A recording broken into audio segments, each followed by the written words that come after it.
Alright, so I'm going to be giving a bit of an explanation or a tip when doing these Into the Unknown missions. So this is me doing the very first Into the Unknown mission where it simply says to use your tracker to follow anomalies. And what I did is what most people will do. I ended up landing by one of the anomaly points, and getting out of my spaceship, I started to look around and look for unknowns, which end up eventually being anomalies.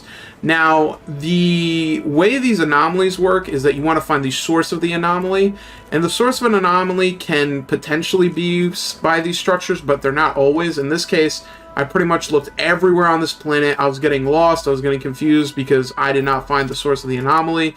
And I think it's a lot easier if you just ignore those pieces because they don't really lead anywhere. It's not necessarily following a path, it's just random.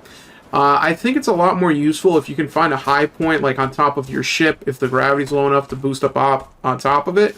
Or if you can see right here, I find this big rock and I decide to climb it and look around. And what you're looking for is something that looks like a building. It looks almost like the New York City skyline.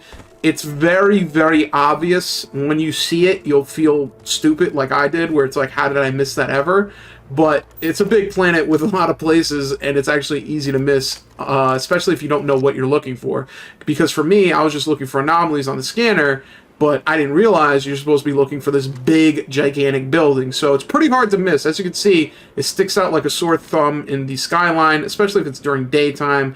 This is what it looks like for this mission. It can be on this area for your map or your world, or it could be in a different area. It's random per game. But regardless, the building will look like that, and it's pretty obvious once you see it where to go, and that's what you want to be going towards. That is the area of interest. That is the source of the anomaly. As for all these other little anomaly pieces, you could scan one, and that'll like complete towards the surveillance of the world. But what you want to do is look for that big old building, walk towards it, and from there you can continue the mission. And this is the case for all of the Into the Unknowns. If you are looking for an anomaly, you can just look for that big building, and that is the place that you should be walking towards, as opposed to randomly wandering around the wilderness.